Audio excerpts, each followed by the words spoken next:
Em nome do Pai, e do Filho, e do Espírito Santo. Amém. Queridos irmãos e irmãs, sejam muito bem-vindos hoje para o 57º dia. No dia de hoje nós vamos meditar os capítulos 29 e 30 do livro de Deuteronômio. Nós estamos agora no terceiro discurso de Moisés. Pai nosso que estais nos céus, santificado seja o vosso nome, venha a nós o vosso reino, seja feita a vossa vontade, assim na terra como no céu. O pão nosso de cada dia nos dai hoje. Perdoai-nos as nossas ofensas, assim como nós perdoamos a quem nos tem ofendido. E não nos deixeis cair em tentação, mas livrai-nos do mal. Amém. Ave Maria, cheia de graça, o Senhor é convosco. Bendita sois vós entre as mulheres, e bendito é o fruto do vosso ventre, Jesus. Santa Maria, Mãe de Deus, rogai por nós, pecadores, agora e na hora de nossa morte. Amém. Glória ao Pai, ao Filho e ao Espírito Santo, como era no princípio, agora e sempre. Amém.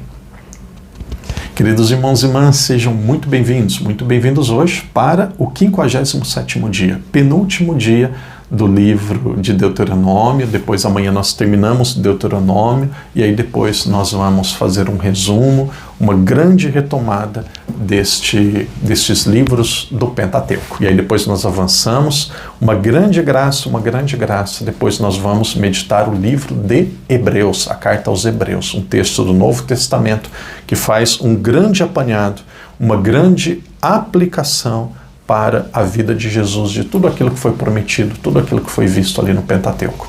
Então aqueles que desejam que já estão adiantados, muitos vão dizer assim: Padre, já terminei Deuteronômio, para onde eu vou? Muitos já começaram Josué, não tem problema nenhum, avance em Josué. Quem quiser já pode ler a carta aos Hebreus, uma carta muito rápida, se não me engano são 11 capítulos, 12 capítulos, um texto muito rápido, que vai nos ajudar muito. Por que isso, Padre? Termina o Antigo Testamento, já corre para o Novo? Porque a carta aos Hebreus é impossível de ser entendida sem compreendermos o Deuteronômio. Se nós deixarmos Hebreus lá para o final, para o Novo Testamento, depois a gente tem que explicar tudo de novo o Pentateuco e a gente vai perder esse sumo, essa memória que está muito viva ainda na nossa cabeça. Então não vai acontecer isso com todo o programa. Nós vamos fazer todo o Antigo Testamento, depois nós fazemos todo o Novo Testamento. Mas tem essa exceção, e aí quando a gente lê a carta aos Hebreus, em muitos momentos, muitos de vocês vão dizer: Padre, agora eu compreendi, que bom, foi da melhor forma a nossa escolha, e aí vocês vão perceber isso, tá? Então quem terminou, depois de amanhã nós temos o último dia, depois nós temos a revisão, e aí começo de março, quem está nos acompanhando quando esse vídeo realmente está sendo postado, aqueles que estão rezando um pouquinho por dia, começo de março nós começamos a carta aos Hebreus. Terceiro discurso de Moisés. É um discurso ali que é como se fosse um resumo de tudo aquilo que já foi apresentado nos resumos anteriores. Ali no começo do capítulo 29 ele começa recordando aquilo que o povo passou no Egito. Aqui é uma recordação histórica muito bonita, que o povo foi escravo no Egito, que Deus fez aquele povo sair do Egito, que ele mostrou o seu amor e o seu cuidado por aquele povo com grandes provas, com grandes sinais, e que agora aquele povo tinha coração para compreender. Aqui é uma exaltação de Moisés àquela segunda geração. Por quê? A primeira geração era de coração duro, não entenderam, receberam todas as graças. Agora essa segunda geração, que é aquela que está na planície do Moabe, tem um coração novo, um coração, podemos dizer assim, mole, um coração que pode compreender aquilo que Deus tinha realizado. Depois essa geração também vai pecar e vai ser punida por causa disso. Mas aqui Deus, ele começa através de Moisés, recordando novamente, sintetizando aquilo que tinha acontecido para a história da salvação. O começo do capítulo 29 é uma síntese, é uma recordação histórica da bondade de Deus, das obras de Deus. E ele pede uma coisa só, sempre: fidelidade. Sempre que seja mantida a aliança que ele fez. Podemos dizer assim também, de certa forma, nesse capítulo 29, acontece uma renovação da aliança. É como se fosse a aliança de Moabe. Moabe não é uma pessoa, Moabe é um local, é a planície ali antes de entrar na Terra Santa. Ali em Moabe, Deus faz como se fosse uma segunda aliança com essa segunda geração. Então ali em Moabe, tem uma renovação da aliança, uma renovação do pacto de Deus com os israelitas, com aquelas pessoas que já estavam praticamente ali entrando na terra prometida. Então, um texto muito bonito dessa aliança que Deus faz com eles. E aí, como toda aliança, Deus primeiro ele mostra o seu lado, as bênçãos, as obras, a fidelidade, a sua grandiosidade. Ele mostra a aliança e depois ele pede a fidelidade. E aí Deus diz que caso não exista fidelidade, caso o povo não viva aquilo que ele deveria viver, caso o povo não seja fiel, ele seria castigado, ele seria repreendido. E nesse castigo, nessa repreensão, naquilo que ele viveria se ele errasse, que na verdade é uma correção de Deus, teria o exílio. Aqui não se usa esse termo exílio, não se usa esse termo castigo, mas aqui já fica muito claro, capítulo 29, versículos 27 seguintes. O povo, se ele não fosse fiel, as gerações futuras iriam pagar pelos seus erros. E um dos erros que Deus abomina, ele deixa muito claro que seria algo que o ofenderia muito, era a adoração a deuses pagãos.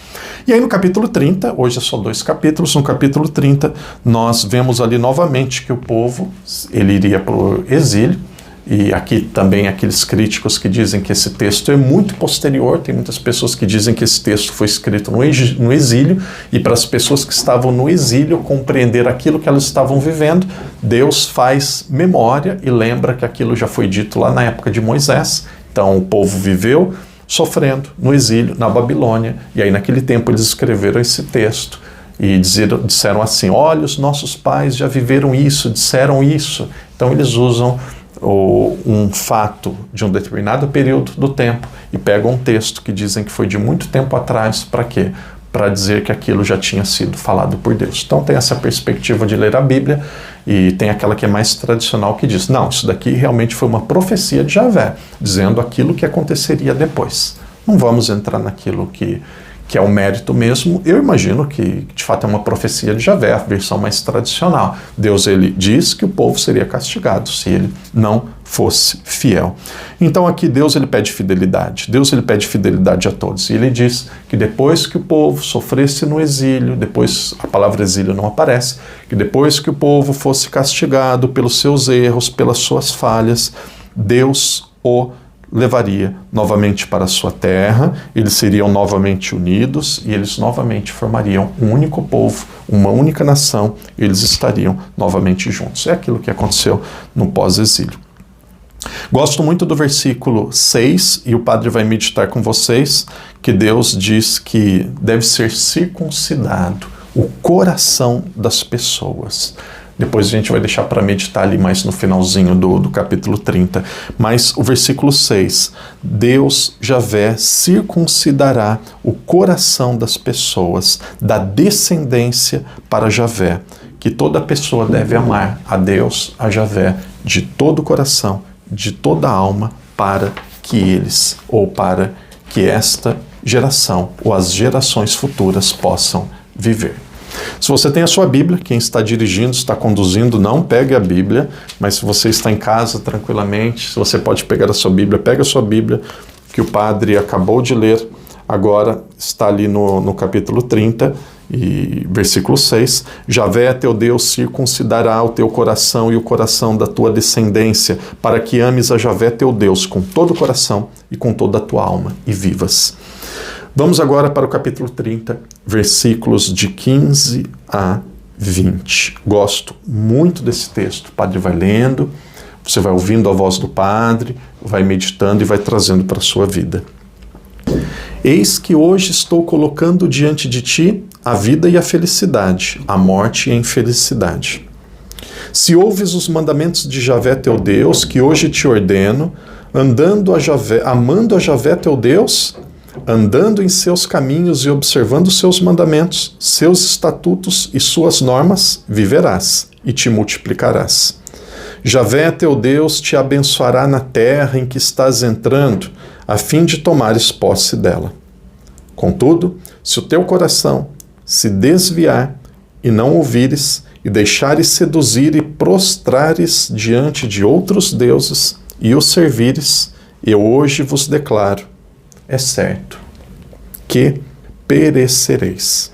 Não prolongareis vossos dias sobre o solo, em que ao atravessar o Jordão estás entrando, para dele tomar posse. Hoje tomo o céu e a terra como testemunhas contra vós. Eu te propus a vida e a morte, a bênção e a maldição. Escolhe, pois, a vida, para que vivas tu e a tua descendência, amando Javé teu Deus, obedecendo a sua voz e apegando-te a ele. Porque disto depende a tua vida e o prolongamento dos teus dias. E assim poderás habitar sobre este solo que Javé jurará dar a teus pais, Abraão, Isaque e Jacó. Coloco diante de ti a vida e a morte. Escolhe, pois, a vida. Irmão e irmã, que Deus te abençoe e que Deus te proteja. Este foi parte do terceiro discurso de Moisés. Amanhã nós ouviremos o final do terceiro discurso, ouviremos também a bênção de Moisés, também quarto discurso, e veremos ali os seus últimos dias de vida. Amanhã terminaremos o livro de Deuteronômio. Aqueles que já estão terminando, querem adiantar, podem ler carta aos Hebreus. Que Deus te abençoe, que Deus te proteja. Deus, ele é justo, ele não quer a nossa perdição. Por isso ele nos ensina o caminho que dá certo, o caminho da felicidade, o caminho da bênção, o caminho da vida. Cabe a cada um de nós escolhê-lo. Em nome do Pai, e do Filho, e do Espírito Santo. Amém.